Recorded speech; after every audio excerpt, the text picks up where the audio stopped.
तो आज हम करेंगे आयनाइजेशन एनर्जी। 5 इजी ट्रिक्स हैं जो आपको समझने हैं। ट्रिक्स भी हैं और कॉन्सेप्ट भी हैं। तो 5 ट्रिक्स हैं जो मैं आपको समझाऊंगा, लेकिन उसके पहले मुझे कुछ बेसिक कॉन्सेप्ट बताना है। बेसिक कॉन्सेप्ट में ये बताना है कि आयनाइजेशन एनर्जी होती क्या है। तो आयनाइजेशन एनर्जी होती है minimum minimum required energy to remove outermost electron from gaseous isolated atom। Gaseous isolated atom का मतलब क्या है समझो। जैसे हमको क्लोरीन से निकालना है, तो क्लोरीन गैसियस तो है लेकिन आइसोलेटेड नहीं है, तो पहले इसको हम को बॉन्ड डिसोसिएशन एनर्जी से तोड़ना पड़ेगा, तब ये 2Cl में टूटेगा। ठीक है, एक Cl एटम से इलेक्ट्रॉन को निकालने को हम क्या बोलेंगे, आयनाइजेशन एनर्जी। ये जो एनर्जी रिक्वायर्ड होगी इसको आयनाइजेशन एनर्जी कहेंगे। हमेशा गैसियस एटम से, गैसियस आइसोलेटेड एटम से, सिंगल एटम से इलेक्ट्रॉन को निकालने को। आयनाइजेशन एनर्जी क्या है, minimum required energy to remove outermost electron. मानो ये न्यूक्लियस है, ठीक है, और ये शेल होगा, और इसके आउटर मोस्ट इलेक्ट्रॉन पे, आउटर मोस्ट इलेक्ट्रॉन मतलब आउटर मोस्ट शेल पे जो एक इलेक्ट्रॉन होगा, और इन दोनों के बीच में फोर्स होगा। ठीक है, ये एक दूसरे से अटैच होंगे, तो इनको निकालने के लिए जो हम एनर्जी देंगे उसको आयनाइजेशन एनर्जी कहते हैं। समझो इस बात को अच्छे से। इसको समझ लो हीरो और इसको समझ लो हीरोइन। ठीक है, अब इन दोनों में प्रेम है, तो पिताजी कितना पैसा दें कि हीरोइन हीरो को छोड़ दे, यही चाहिए। आयनाइजेशन एनर्जी वह एनर्जी होती है जिससे इन दोनों के बीच का फोर्स हट जाए और ये इलेक्ट्रॉन फ्री हो जाए। बात समझ में आई? तो हम समझेंगे आगे कि 5 वो ट्रिक्स क्या हैं जिससे हम आयनाइजेशन एनर्जी कंप्लीट कर लें। ठीक है, तो हम वो 5 ट्रिक्स समझेंगे आयनाइजेशन एनर्जी से रिलेटेड। पहले हमको समझना है कि देखो, आयनाइजेशन एनर्जी जो होता है वो प्रोपोर्शनल टू जेड इफेक्टिव होता है। ये पहला, proportional to Z effective. Z effective क्या है, न्यूक्लियस और इलेक्ट्रॉन के बीच में अट्रैक्शन फोर्स को जेड इफेक्टिव कहते हैं। जेड इफेक्टिव सिंगुलर में proportional to positive charge upon negative charge होता है। ठीक है, ये यूज होगा, ये वाला ट्रिक यूज होगा दो के लिए। किसके लिए? दो के लिए। फॉर आइसो इलेक्ट्रॉनिक स्पेसिस के लिए, ठीक है, and for ions of same metal, for ions of same atom. ठीक है, एग्जाम्पल समझो कैसे। आयंस ऑफ सेम मेटल का हम समझते हैं एग्जाम्पल। जैसे मान लो एल्यूमिनियम से हमने एक इलेक्ट्रॉन निकाल दिया, एल्यूमिनियम से हमने एक इलेक्ट्रॉन निकाल दिया, एल्यूमिनियम चेंज हो गया अपने कैटायन। ठीक है, तो एल्यूमिनियम और एल्यूमिनियम प्लस ये इसका ही आयन है। ठीक है, इन दोनों में कंपैरिजन करना है। ये तो हो गया, ये इसको तो हम बता रहे हैं कि कैसे आयन बनते हैं एक एटम के। तो एल्यूमिनियम और एल्यूमिनियम का आयन, तो पॉजिटिव चार्ज के साथ जेड इफेक्टिव बढ़ता है और वो प्रोपोर्शनल होता है आयनाइजेशन एनर्जी के। ठीक है, तो पॉजिटिव चार्ज के साथ जेड इफेक्टिव बढ़ेगा, तो अगर हमको एल्यूमिनियम और एल्यूमिनियम प्लस में कंपेयर करना है तो आयनाइजेशन एनर्जी एल्यूमिनियम की ज़्यादा होगी। अच्छा, इसका दूसरा आयन बनाए, अगर एक इलेक्ट्रॉन ऐड कर दें यानी एनायन बना दें। ठीक है, तो अब देखो निगेटिव के साथ जेड इफेक्टिव घट जाता है, अगर जेड इफेक्टिव घट गया तो आयनाइजेशन एनर्जी घट जाएगी। यानी हम एल्यूमिनियम माइनस और एल्यूमिनियम का देखें तो एल्यूमिनियम का ज़्यादा होगा। ठीक है, अब दोनों का कंपेरिजन करते हैं, एल्यूमिनियम माइनस एल्यूमिनियम और एल्यूमिनियम पॉजिटिव का। तो एल्यूमिनियम पॉजिटिव के साथ जेड इफेक्टिव बढ़ता है, आयनाइजेशन एनर्जी बढ़ जाती है। न्यूट्रल है, न्यूट्रल के अपेक्षा एल्यूमिनियम पॉजिटिव का जेड इफेक्टिव ज़्यादा होता है, इसलिए वो ज़्यादा आयनाइजेशन एनर्जी लगेगी उससे इलेक्ट्रॉन निकालने में। और फिर एल्यूमिनियम का माइनस के साथ जेड इफेक्टिव घट जाता है, आयनाइजेशन एनर्जी घट जाता है, तो एल्यूमिनियम से एल्यूमिनियम का ज़्यादा होगा। अब आइसो इलेक्ट्रॉनिक स्पेसिस में और एग्जांपल देख लेते हैं। जैसे आइसो इलेक्ट्रॉनिक में नहीं, आयंस ऑफ सेम मेटल में, जैसे O-2, इस पे और ज़्यादा चार्ज बढ़ गया निगेटिव का, तो इसका जेड इफेक्टिव और घट गया O-, ठीक है, इससे कम न्यूट्रल एंड O पॉजिटिव, ठीक है। तो पॉजिटिव के साथ जेड इफेक्टिव बढ़ा तो आयनाइजेशन एनर्जी बढ़ गई, ठीक है, और इसका इससे बढ़ गई ज़्यादा, और O-2 इसमें सबसे ज़्यादा माइनस, सबसे ज़्यादा जेड इफेक्टिव कम, सबसे ज़्यादा आयनाइजेशन एनर्जी कम, यह आयनाइजेशन एनर्जी का ऑर्डर है। अच्छा, आइसो इलेक्ट्रॉनिक समझो, जैसे O-2, इसके आउटर इलेक्ट्रॉन में कितने हो गए 8, 2, 10, ठीक है। F के कितने होते हैं 9 इलेक्ट्रॉन, एक एक्स्ट्रा दे दिए 10, ठीक। जैसे नियॉन के 10 इलेक्ट्रॉन होते हैं, सोडियम में 11 होते हैं, एक इलेक्ट्रॉन निकाल दिया 10, Mg+2 में 12 होते हैं और 2 इलेक्ट्रॉन निकाल दिया तो कितने हो गए 10, यानी सब में 10 इलेक्ट्रॉन होते हैं, ठीक है। अब देखो, अगर आइसो इलेक्ट्रॉनिक है तो हम चार्ज के बेसिस पे ही देख लेंगे डायरेक्ट, ठीक। तो यहाँ पे चार्ज पॉजिटिव है, पॉजिटिव के साथ जेड इफेक्टिव इंक्रीज हो गया। इसमें 2 चार्ज, इसमें 1 है तो इसका जेड इफेक्टिव ज़्यादा है, और निगेटिव के साथ जेड इफेक्टिव घटता है तो आयनाइजेशन एनर्जी घट जाती है। बात समझ में आ रही है? तो बहुत ही पहला ट्रिक बहुत ही ईजी है, जो जेड इफेक्टिव से हमको बताता है आयनाइजेशन एनर्जी जेड इफेक्टिव के प्रोपोर्शनल होती है। जेड इफेक्टिव यानी attraction force between nucleus and outer most electron, वो पॉजिटिव के साथ इंक्रीज होता है, निगेटिव चार्ज के साथ डिक्रीज होता है। समझने की बात है कि पॉजिटिव चार्ज है तो जेड इफेक्टिव ज़्यादा होगा, इसकी आयनाइजेशन एनर्जी ज़्यादा होगी। अब निगेटिव चार्ज है, इसका जेड इफेक्टिव कम होगा तो इसका आयनाइजेशन एनर्जी कम होगा न्यूट्रल से। इसमें और ज़्यादा निगेटिव और जेड इफेक्टिव कम तो आयनाइजेशन एनर्जी और कम, ठीक। इससे आपका 2 चीज़ क्लियर हो गई। आइसो इलेक्ट्रॉनिक स्पेसिस, जैसे इसका ग्रुप नंबर कितना होता है 6, 2 जोड़ दोगे 8 इलेक्ट्रॉन, इसका 7, 2 जोड़ दोगे 9 इलेक्ट्रॉन, एक एक्स्ट्रा दे दिए।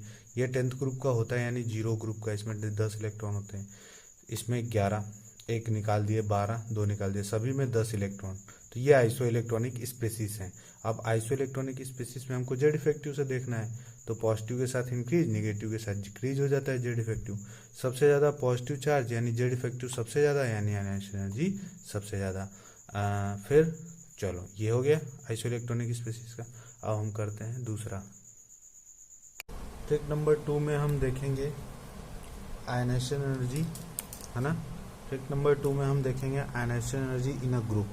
तो ग्रुप के लिए हमको आयनाइजेशन एनर्जी देखना है, तो ग्रुप के लिए आयनाइजेशन एनर्जी जो होता है प्रोपोर्शनल टू साइज होता है। समझो, जितनी ज़्यादा, जैसे जेड इफेक्टिव क्या है न्यूक्लियस और उसका आउटर मोस्ट इलेक्ट्रॉन, ये साइज जितनी ज़्यादा बढ़ेगी, है ना, अट्रैक्शन फोर्स कम होगा, हमको आयनाइजेशन एनर्जी यानी रिक्वायर्ड एनर्जी कम देनी पड़ेगी। बात समझ में आई? तो ionization energy inversely proportional to size होता है, ठीक। अच्छा, इसमें 2 बातें आपको ध्यान रखनी है। कौन कौन सी? अगर साइज सेम हो जाता है ना, साइज सेम और ऑलमोस्ट सेम, ये 2 चीज़ों की वजह से होता है। ऑलमोस्ट सेम किसकी वजह से होता है? या तो ट्रांजिशन कॉन्ट्रैक्शन की वजह से, ट्रांजिशन एलिमेंट कॉन्ट्रैक्शन की वजह से, ठीक है,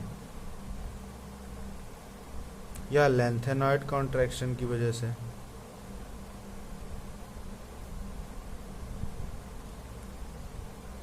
तो वहां पे जेड इफेक्टिव डोमिनेंट हो जाएगा, ठीक है, जेड इफेक्टिव डोमिनेंट हो जाएगा। और जहां पे ऐसा होगा वहां पे आयनाइजेशन एनर्जी इंक्रीज हो जाएगी, वहां पे आयनाइजेशन एनर्जी इंक्रीज हो जाएगी। बात समझे?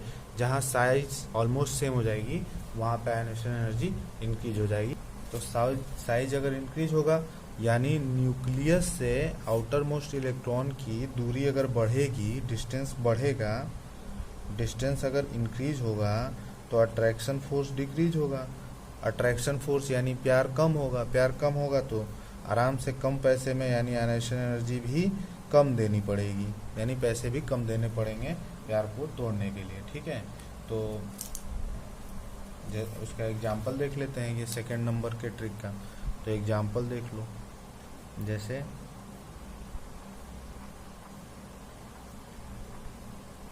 ठीक है, या आप देख लो नाइट्रोजन, यहाँ पे down the group size increase होती है, down the group size increase हो रही है तो आयनाइजेशन एनर्जी डिक्रीज होगी। ठीक है, आयनाइजेशन एनर्जी डिक्रीज होगी। ठीक, अच्छा, इसके साथ कुछ एक्सेप्शन है, उस एक्सेप्शन को भी देख लो। एक्सेप्शन को देखना जरूरी है। क्या एक्सेप्शन है समझो। हमको पता है कि डाउन द ग्रुप, हमको पता है कि down the group size increase होती है, लेकिन कुछ जगहों पे due to transition and lanthanoid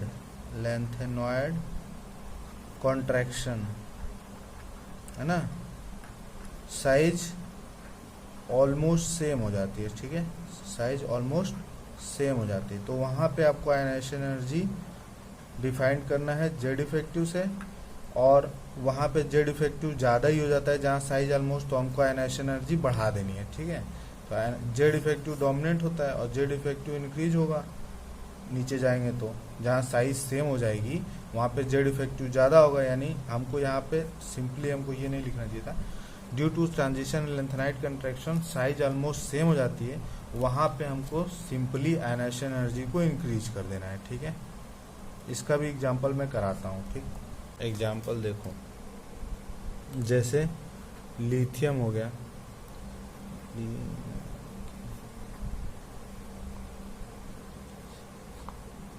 अच्छा, लास्ट में यहाँ पे लेंथेनॉइड कॉन्ट्रैक्शन आता है।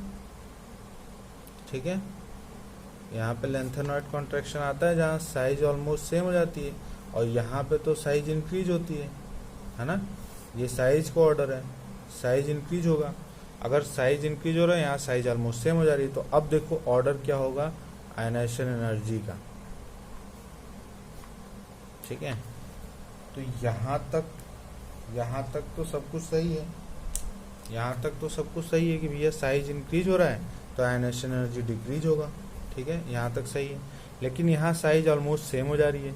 साइज ऑलमोस्ट सेम होगी लेकिन जेड इफेक्टिव तो बढ़ेगा ना, क्योंकि देखो डी और एफ में जब इलेक्ट्रॉन जाते हैं ना तो वो स्क्रीनिंग इफेक्ट कम कर पाते हैं। वो और फुल अगर स्टूडेंट अगर क्लास में है तो उससे टीचर का ज़्यादा ध्यान नहीं भटकता है, वो अपने शार्प स्टूडेंट पे ध्यान देता है, तो जेड इफेक्टिव बढ़ जाता है। जेड इफेक्टिव बढ़ जाता है तो जेड इफेक्टिव बढ़ जाता है तो आयनाइजेशन एनर्जी। तो यहाँ पे ध्यान देना है कि जहाँ पे साइज ऑलमोस्ट सेम हो जाएगी वहाँ पे हमको ये करना है, और ये फोर्थ ग्रुप तक लगता है, कार्बन के ग्रुप तक लगता है। ठीक है, ये तो हो गया फर्स्ट है, और सेकेंड है ना कार्बन वाले तक। थर्ड में एक्सेप्शन होता है, थर्ड में सिंपली याद ही कर लो, क्योंकि ट्रांजिशन कॉन्ट्रैक्शन की वजह से होता है, तो उसमें हमको याद करना है जैसे, ठीक है, तो इसमें हमको याद कर लेना है कैसे, दी कैसे याद करना है, दी। देखो ये साइज तो इंक्रीज होती है हमको पता है, लेकिन यहाँ पे ट्रांजिशन कॉन्ट्रैक्शन की वजह से साइज में डिफरेंस आ जाता है थर्ड ए ग्रुप में। तो यहाँ पे याद करना है डिक्रीज, फिर इंक्रीज, फिर डिक्रीज, फिर इंक्रीज। ठीक है, दी याद करना है। इंक्रीज यानी एल्यूमिनियम, ठीक, फिर इंक्रीज यानी गैलियम, फिर डिक्रीज यानी इंडियम, गैलियम का ज़्यादा होता है इंडियम से, फिर इंक्रीज यानी टेलुरियम। ठीक है, तो ऐसे तो हमको फोर्थ ग्रुप तक, पहला दूसरा तीसरे को छोड़ के फोर्थ ग्रुप तक लेंथेनॉइड लास्ट वाले में देखना है लेंथेनॉइड, इसमें एक्सेप्शन है, बाकी में ये वाला। बात समझ में आएगी। एस और पी में आपको इस दो एक्सेप्शन देखने, पहला लास्ट फोर्थ ग्रुप तक लास्ट में आपको इंक्रीज करना है, लास्ट वाले में, ठीक है। जैसे हम बोले, ये इसको यहाँ पे एक्सटेंड कर रहा हूँ, जैसे हम बोले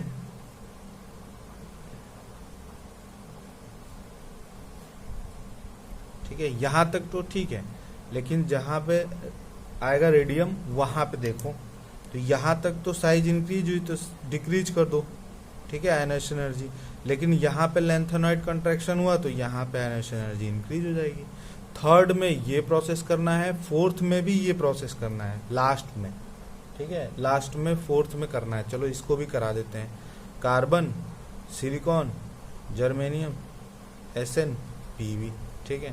तो यहाँ पे देखो, यहाँ तक तो आयनाइजेशन एनर्जी डिक्रीज होगी, फिर यहाँ पे इंक्रीज हो जाएगी, ठीक है, ड्यू टू लैंथेनाइड कंट्रैक्शन। बात समझ में आई? तो आपको क्या करना है कि S और P में, S और P ब्लॉक में ध्यान देना है। क्या?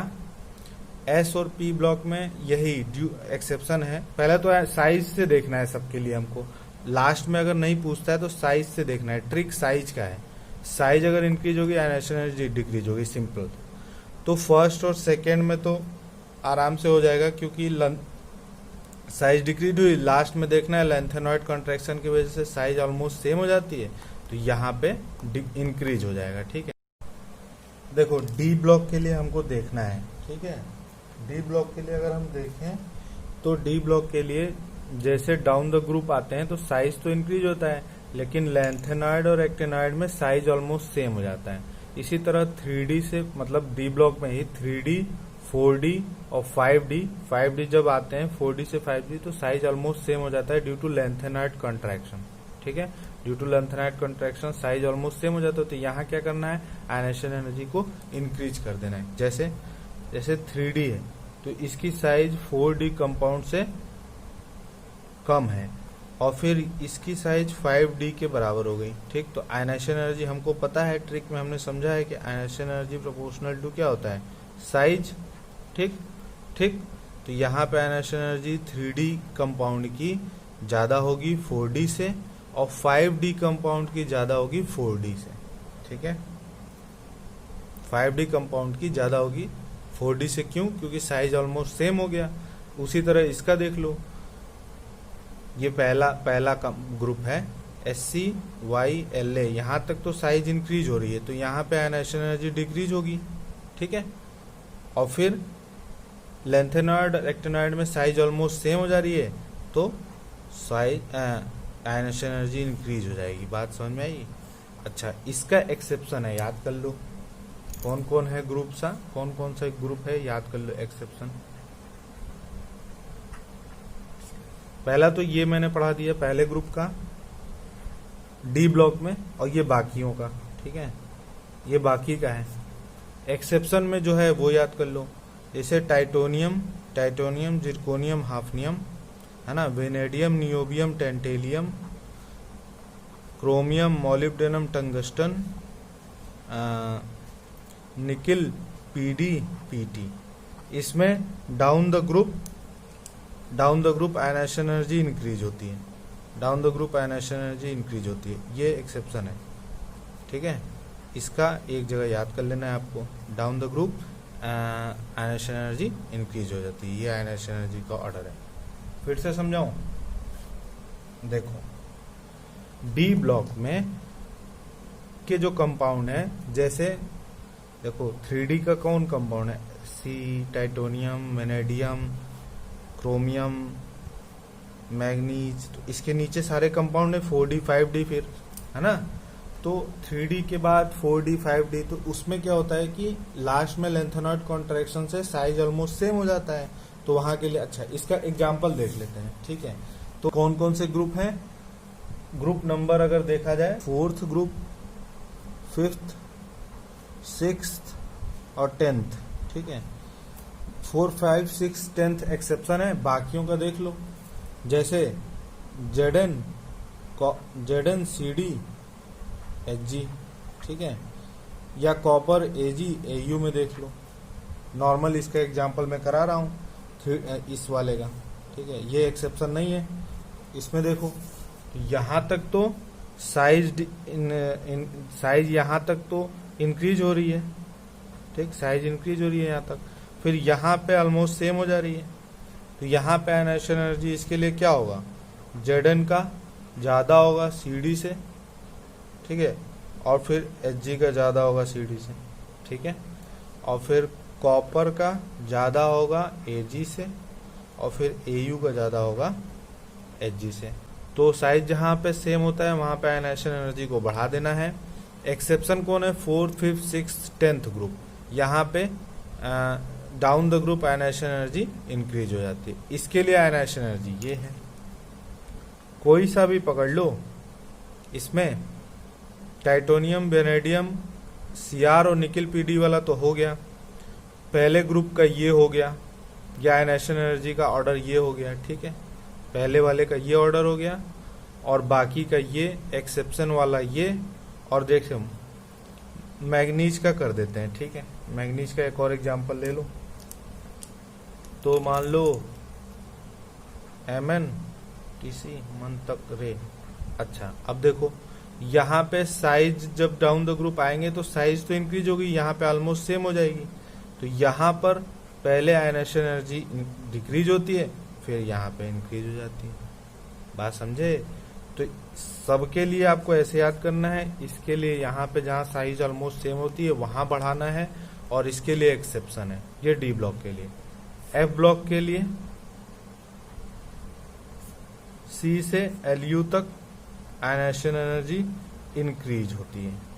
बात समझ में आई? चलो, तो ये हो गया आयनाइजेशन एनर्जी का दूसरा ट्रिक से उसके एग्जाम्पल के साथ। एस ट्रिक नंबर 3 में हमको दो चीज देखना है, एक कॉन्फ़िगरेशन, ठीक है, और एक outermost shell. Outermost shell अगर सेल नंबर इंक्रीज होगा तो आयनाइजेशन एनर्जी डिक्रीज हो जाएगी।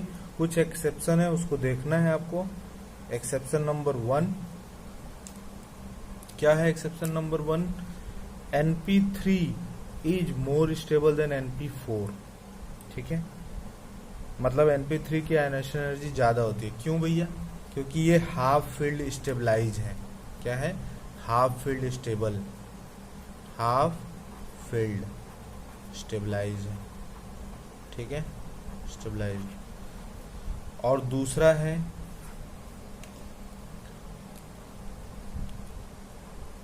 NH2NP1। ये NH2NP1 में NH2 की ज्यादा होती है NP1 से। क्यों? पेनिट्रेशन इफेक्ट, इसको बोलते हैं पेनिट्रेशन इफेक्ट की वजह से। हमको एग्जाम्पल देख लो, यहीं पे लगे हाथ, एग्जाम्पल देखो। अच्छा, ये Np3 Np4 up to 4th period, जैसे डाउन द ग्रुप जाएंगे ना तो 4th पीरियड तक, तो अप टू 4th पीरियड तक लगेगा, ठीक है, अप टू 4th पीरियड, उसके बाद ये नहीं लगेगा, ठीक है। तो देख लो पहले एग्जाम्पल, जैसे ऑक्सीजन है, तो ऑक्सीजन का आउटर मोस्ट कॉन्फ़िगरेशन, ऑक्सीजन का इलेक्ट्रॉनिक कॉन्फ़िगरेशन करोगे तो क्या आएगा? जैसे सेकेंड पीरियड का है तो 2s2 2p4, है ना, 2s2 2p4। और नाइट्रोजन का क्या आएगा? 2s2 2p3, ठीक है। तो आउटर मोस्ट देखो 2p3 2p4, यानी n नंबर तो सेम हो गया, और 2p3 2p4 में कौन सा ज्यादा स्टेबल है? तो नाइट्रोजन। इसी तरह फास्फोरस का भी होगा, oxygen, sulphur, astatine, nitrogen, selenium. तो देखो 2 3 5 यहां तक तो होगा, लेकिन इसके बाद नहीं होगा। टेलुरियम, पीओ, एसबी, बिस्मथ, यहाँ पे नहीं होगा, ठीक है। यहाँ पे Np4 स्टेबल हो जाएगा, क्योंकि नंबर ऑफ पी में इलेक्ट्रॉन बढ़ेंगे तो जेड इफेक्टिव इंक्रीज हो जाएगा, जेड इफेक्टिव इंक्रीज होगा तो आयनाइजेशन एनर्जी ज्यादा हो जाएगी। तो अप टू 4th पीरियड तक ये अप्लाई होगा Np3 Np4 कॉन्सेप्ट, है ना। बात समझ में आ गई? Up to 4th period. Trick number 4 बहुत इंपॉर्टेंट है, इसमें याद करना है सारे में। तो चलो S और P को कंबाइंडली याद करेंगे, आयनाइजेशन एनर्जी फर्स्ट के लिए और आयनाइजेशन एनर्जी सेकेंड के लिए। तो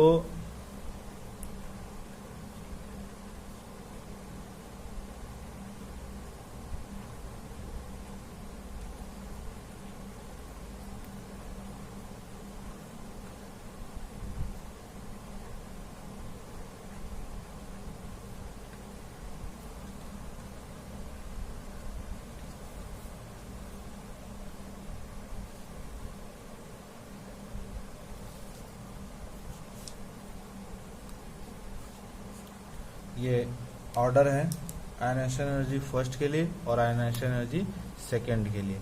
मतलब दो निकालना हो, लिव बेकन, एक इलेक्ट्रॉन निकालना हो तो ये ऑर्डर होगा, और आयनाइजेशन एनर्जी 2 के लिए पूछे तो ये ऑर्डर होगा। बात समझ में आ रहे हो? तो इसको याद करते हैं, live bacon funny bake bun phony ली। अब जैसे भी आपको याद करना है वो याद कर लो, हम तो ऐसे याद करते हैं, bacon funny bake bun phony ली। लिव है ना, बेकन है ना, लिव ये सी है, live bacon funny, funny live bacon funny bake bun, live bacon funny bake bun phony ली, है ना। आयनाइजेशन एनर्जी फर्स्ट के लिए ऑर्डर है, आयनाइजेशन एनर्जी सेकंड के लिए ऑर्डर है। इसको याद कराने का मकसद ये है कि अगर क्वेश्चन में आ जाए इसके नीचे वाला, है ना, मान लो लिथियम के नीचे क्या है, सोडियम है, ठीक है, बोरॉन के नीचे एल्यूमिनियम है, बेरिलियम के नीचे मैग्नीशियम है, कार्बन के नीचे सिलिकॉन है, ऑक्सीजन के नीचे सल्फर, नाइट्रोजन के नीचे फास्फोरस, और फ्लोरीन के नीचे क्लोरीन, और नियॉन के नीचे आर्गन। ठीक है, तो अगर आयनाइजेशन एनर्जी फर्स्ट का ऑर्डर पूछेगा इसके लिए तो हमको बस इसके नीचे वाला लिख देना है, तो ये हो गया, तड़ दे, थोड़ा सा भी विचार नहीं करना, हो गया। ये आयनाइजेशन एनर्जी फर्स्ट के लिए, इसको इसलिए याद करते हैं। अच्छा, अब इसके अगर आयनाइजेशन एनर्जी सेकंड के लिए पूछेगा इसी तरह, तो सेकंड वाले के लिए पूछेगा, मान लो इसके नीचे वाले का पूछा, इसका पूछा तो ये तो हो ही गया, इसके नीचे वाले का पूछा तो इसके नीचे का ही उतार देंगे साफ साफ। देखो आयनाइजेशन एनर्जी फर्स्ट, इसके लिए ये आयनाइजेशन एनर्जी फर्स्ट के लिए है, ठीक है, और ये आयनाइजेशन एनर्जी सेकंड के लिए है, ठीक है। अब इसके नीचे वाला दे दिया एग्जाम्पल में, लो करो, है ना, इसके नीचे वाला सारा, तो हम कैसे करेंगे, बस इसको याद किए तो इसके नीचे वाला छाप देंगे। अब इस अगर सेकंड के लिए पूछेगा तो इसके नीचे वाला छाप देंगे। पूछा कि आयनाइजेशन एनर्जी ऐसे दे दिए सबको अरेंज करके, ये तो सेकंड पीरियड का हुआ, थर्ड पीरियड का दे दिया आपको, ठीक है, तो क्या करेंगे, कैसे अब याद करें, तो आयनाइजेशन एनर्जी 2 का इसका थर्ड पीरियड वाला लिख देंगे। जैसे बेरिलियम के नीचे क्या आता है, मैग्नीशियम, कार्बन, सिलिकॉन, बोरॉन के नीचे एल्यूमिनियम, नाइट्रोजन के नीचे फास्फोरस, फ्लोरीन के नीचे क्लोरीन, ऑक्सीजन के नीचे सल्फर, नियॉन के नीचे आर्गन, लिथियम के नीचे सोडियम। तो ये हो गया आयनाइजेशन एनर्जी 2 का ऑर्डर। बात समझ में आ रही है मेरी? इसलिए इसको ट्रिक को याद करते हैं, ठीक है। तो याद कुछ नहीं करना है, live bacon funny bake bun phony ली, यही ट्रिक है एस और पी के लिए, ठीक है। डी ब्लॉक के लिए थोड़ा सा इरेगुलर होता है, तो डी ब्लॉक के लिए देखते हैं। डी ब्लॉक के लिए एस सी टी वी क्रॉमन पिक को निक कू जेडन। अच्छा, हमको पता है कि लेफ्ट टू राइट जाने पे साइज डिक्रीज होती है, लेफ्ट टू राइट जाने पे साइज जो है डिक्रीज होती है, साइज डिक्रीज होता है, आयनाइजेशन एनर्जी इंक्रीज होनी चाहिए। तो आयनाइजेशन एनर्जी इंक्रीज होनी चाहिए, लेकिन दो जगह एक्सेप्शन है, ठीक है। आयनाइजेशन एनर्जी हर जगह इंक्रीज होती है, ठीक है, लेकिन दो जगह एक्सेप्शन है। एक्सेप्शन कहाँ कहाँ है उसका ट्रिक है, ठीक है। उसका ट्रिक क्या है, टीवी फेंको नहीं, फेंको नहीं, ठीक है। तो ट्रिक क्या है, देखो सारा लिख दिया, फेंको नहीं में, इसमें फेंको नहीं और टीवी इसमें डिक्रीज होता है, ठीक है। तो एसपी का ऑर्डर और डी ब्लॉक में ये ऑर्डर है। ट्रिक नंबर 4 से आपको ये याद करना है और इससे और ये याद करना है, इससे हो गया आपका। समझ रहे हो? ट्रिक नंबर 5 बहुत इंपॉर्टेंट है इस वजह से क्योंकि एडजेसेंट में कभी कभी पूछ देता है। जैसे पूछ दिया ऑक्सीजन, सल्फर, फ्लोरीन, क्लोरीन के बीच में, ठीक है। तो इसको ऐसे देखो, हमको तो ये पता है कि फ्लोरीन का ज्यादा होता है क्लोरीन से, ऑक्सीजन का ज्यादा होता है सल्फर से, फ्लोरीन का ज्यादा होता है ऑक्सीजन से, और क्लोरीन का ज्यादा होगा क्योंकि इधर साइज डिक्रीज होती है, इधर साइज डिक्रीज होती है, ठीक है। तो ये तो हो गया। अब इसको याद कैसे करें? तो हमको याद करना है, देखो थर्ड पीरियड का हमेशा कम होगा सेकेंड पीरियड से, ठीक है। तो 33-22 हमको याद करना है, ये इंक्रीजिंग ऑर्डर है, ठीक है। 33-22 है ना। तो अब देखो क्या हुआ, फ्लोरीन क्लोरीन, तो सेकेंड में सबसे ज्यादा किसका है? तो सेकेंड पीरियड में ऑक्सीजन और फ्लोरीन, देखो सेकेंड पीरियड तो ज्यादा है, तो ऑक्सीजन और फ्लोरीन में सबसे ज्यादा किसका है? फ्लोरीन का, तो हमने लिख लिया फ्लोरीन, ठीक है। फिर सेकेंड में कौन है? ऑक्सीजन, हमने लिख लिया ऑक्सीजन, ठीक है। ये तो हो गया। अब देखो थर्ड में ज्यादा कौन है? क्लोरीन, तो हमने लिख लिया क्लोरीन, और उसके बाद लास्ट वाला सल्फर। बिना किसी झंझट के आंसर आ गया। चलो दूसरा एग्जाम्पल देख लो। पहला तो ये हो गया आपके सामने, दूसरा एग्जाम्पल देख लो इस ट्रिक से। जैसे आपको दे दिया नाइट्रोजन, फास्फोरस और ऑक्सीजन, सल्फर। अच्छा, भूल के गलती मत करना, ये एक्सेप्शन है, मैंने बताया है। नाइट्रोजन का और फास्फोरस का क्या होगा? NP3 और इनका NP4। फोर्थ पीरियड तक NP3 ज्यादा होता है, यानी यहाँ पे ये ज्यादा होगा, यहाँ पे ये ज्यादा होगा। बाकी यहाँ पे तो सेम रहेगा कि भाई down the group size increase, ionization energy decrease, ठीक है। अब इस ट्रिक से कर लो, तो यानी 22, यानी ऊपर वाला ज्यादा होगा, है ना। ऊपर वाला ज्यादा होगा तो ऊपर वाला में सबसे ज्यादा कौन है? नाइट्रोजन, तो लिख लिया नाइट्रोजन। उसके बाद ऑक्सीजन है, ठीक है ना। उसके बाद 3 थर्ड पीरियड वाले, तो आ जाओ ज्यादा कौन है? फास्फोरस, ठीक है। और उसके बाद क्या हो गया? सल्फर। तो ये हो गया ना, आंसर आ गया आराम से। तो ये 5th ट्रिक है हमारी। अब कुछ क्वेश्चन कर लेते हैं, ठीक है। जैसे जेडन और गैलियम में देखो, ये ट्रिक नंबर 3 का एग्जाम्पल है, अगर ध्यान नहीं दिया होगा तो, ठीक है। तो मैंने बताया था, क्यों? क्योंकि इसका कन्फिगरेशन अगर देखोगे तो 3d10 4s2 होता है, ठीक है। और इसका देखोगे तो ये आएगा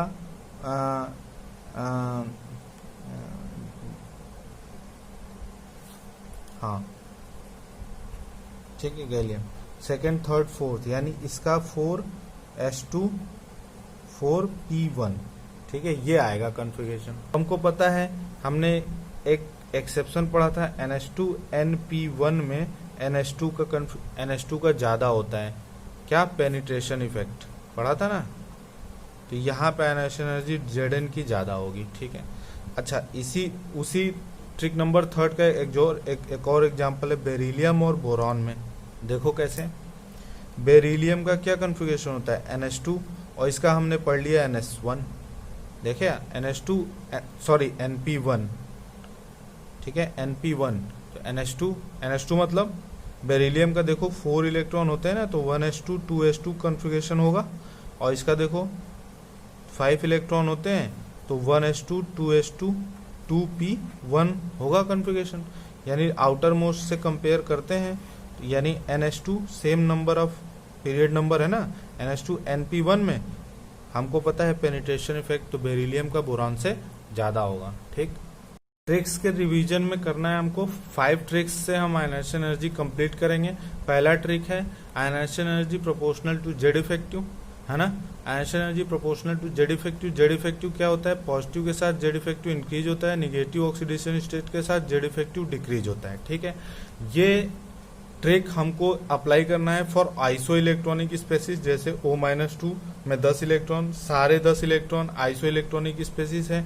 for ions of the same atom, जैसे एक एल्यूमिनियम में 1 इलेक्ट्रॉन निकाल दें तो कैटायन में बदलता है, 1 इलेक्ट्रॉन दे दें तो एनायन में बदल जाता है। तो हमको आयंस ऑफ सेम मेटल और ions of isoelectronic species के लिए कॉन्सेप्ट लगाना है। अब देखो यहाँ से समझो, आयंस ऑफ सेम मेटल में क्या होता है? पॉजिटिव के साथ जेड इफेक्टिव इंक्रीज होगा, आयनेशन एनर्जी इंक्रीज हो जाएगी। निगेटिव के साथ जेड इफेक्टिव डिक्रीज होगा, आयनेशन एनर्जी डिक्रीज हो जाएगी। सेकेंड, आइसो इलेक्ट्रॉनिक स्पेसिस में भी वही देखना है, पॉजिटिव के साथ जेड इफेक्टिव इंक्रीज होगा, आयनेशन एनर्जी इंक्रीज हो जा रही है। जितना ज्यादा पॉजिटिव चार्ज उतना ज्यादा जेड इफेक्टिव, उतना ज्यादा ionization energy. Second number trick में हमको देखना है, ionization energy inversely proportional to size होता है। न्यूक्लियस से आउटर मोस्ट इलेक्ट्रॉन की डिस्टेंस जितनी ज्यादा बढ़ेगी, अट्रैक्शन फोर्स कम होगा, आयनेशन एनर्जी उतना कम, यानी हमको एनर्जी उतनी कम देनी पड़ेगी। दो तरह से पढ़ते हैं, जैसे दो तरह से पढ़ने का मतलब, जहां कॉन्ट्रैक्शन लेंथेनाइड ट्रांजिशन कॉन्ट्रैक्शन की वजह से साइज ऑलमोस्ट सेम हो जाए, वहां आयनेशन एनर्जी को बढ़ा देना है, ठीक है, फोर्थ पीरियड तक। तो चलो एसपी के लिए देखें तो लिथियम यानी मेटल और बेरिलियम वाले ग्रुप में लास्ट में लेंथेनॉइड कॉन्ट्रैक्शन की वजह से साइज ऑलमोस्ट सेम होती है। यहाँ पे हमको आयनेशन एनर्जी लास्ट तक, सीजियम तक आयनेशन साइज इंक्रीज होती है, तो आयनेशन एनर्जी सीजियम तक डिक्रीज होगी। लास्ट में लेंथेनॉइड कॉन्ट्रैक्शन की वजह से साइज ऑलमोस्ट सेम हो जाती है, तो आयनेशन एनर्जी इंक्रीज हो जाएगी फर्स्ट ए और सेकेंड ए के लिए।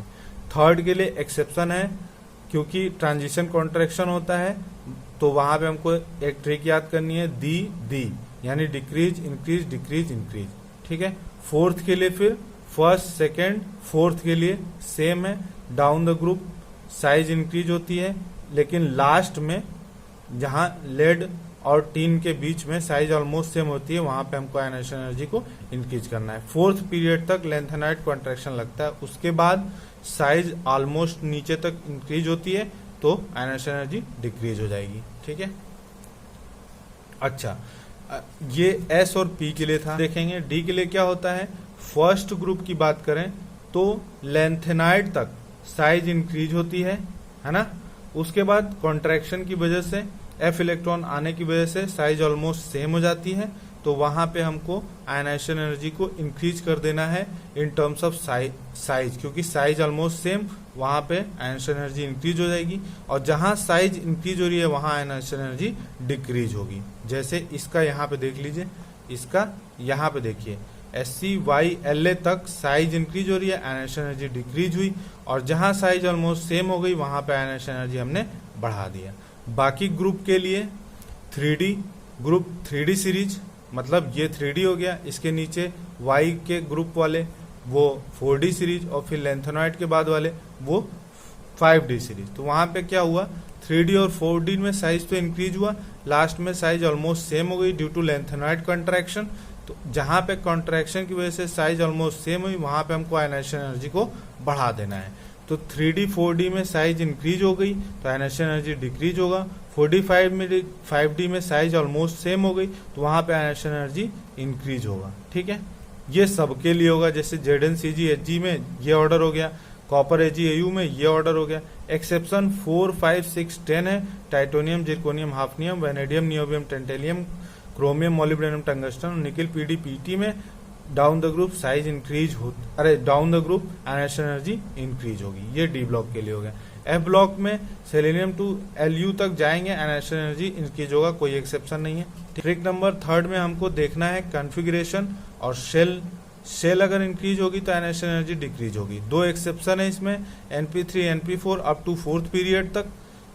NP3 ज्यादा स्टेबल होता है due to half filled stabilize structure होता है। NH2 NP1 में ये थोड़ा न्यूक्लियस के पास होता है, इसलिए इसकी स्टेबिलिटी बढ़ जाती है, जिसका एग्जाम्पल मैं बाद में कराया हूँ। NP3 का इसका एग्जाम्पल मैंने यहीं करा दिया, जैसे ऑक्सीजन, नाइट्रोजन, सल्फर, फास्फोरस और सेलेनियम एस्टाटीन तक तो साइज, सेलेनियम एस्टाटीन तक तो ये रूल लगता है फोर्थ पीरियड तक, उसके बाद नहीं लगता है, ठीक है। ये हो गया। इसका एग्जाम्पल जैसे मैंने पेनिट्रेशन इफेक्ट बताया था 4s जिंक और गैलियम में। अच्छा, वो दो जगह लगता है, कहाँ, D का लास्ट और P का पहला, या S का लास्ट या P का पहला, ठीक है। तो NH2 NP1 में लगेगा। यहाँ पे भी देखो 4s2 4p1, यानी N नंबर सेम है, और फिर S2 P1 में S2 न्यूक्लियस से ज्यादा क्लोज होता है, इसलिए यहाँ पे आयनेशन एनर्जी ज्यादा होगी। उसी तरह बेरिलियम वाले में भी आयनेशन एनर्जी। ट्रिक नंबर 4 में हमको बेसिकली याद करना है सीरीज में, जिसको हम याद कराए थे, लिब, बेकन, फनी आयनेशन एनर्जी फर्स्ट के लिए, और बेक, बन, फोनीली आयनेशन एनर्जी सेकेंड के लिए। अच्छा, अब इसमें क्या हुआ कि आयनेशन एनर्जी फर्स्ट के लिए ये ऑर्डर आपको याद हो गया होगा, आयनेशन एनर्जी सेकंड के लिए अगर ये ऑर्डर याद हो गया होगा, तो अब जैसे थर्ड पीरियड के लिए पूछ दे आयनेशन एनर्जी सेकंड का ऑर्डर बताइए, तो बस इसके नीचे वाला लिख देना है और फिर ऑर्डर वही इसी के अकॉर्डिंग हो जाएगा। अगर थर्ड पीरियड के लिए आयनेशन एनर्जी पूछ दे या फोर्थ पीरियड के लिए पूछ दे, इसके नीचे थर्ड पीरियड और थर्ड पीरियड के नीचे फोर्थ पीरियड और यही ऑर्डर मेंटेन कर देना है, वो मैंने कर दिया है। डी ब्लॉक के लिए ट्रिक है कि हमको पता है साइज लेफ्ट टू राइट जाने पे डिक्रीज होती है ना, तो आयनेशन एनर्जी इंक्रीज हो जाएगी, ठीक। लेकिन यहाँ पे दो जगह एक्सेप्शन आता है, तो एससी से जेडएन तक लिखेंगे, हर जगह इंक्रीज करेंगे एक्सेप्ट टीवी फेको नहीं तक, यहाँ से टाइटेनियम और वेनेडियम में, और फिर आयरन कोबाल्ट और निकिल में। और ट्रिक नंबर 5 में एडजेसेंट एटम के लिए मैंने बताया है 33-22।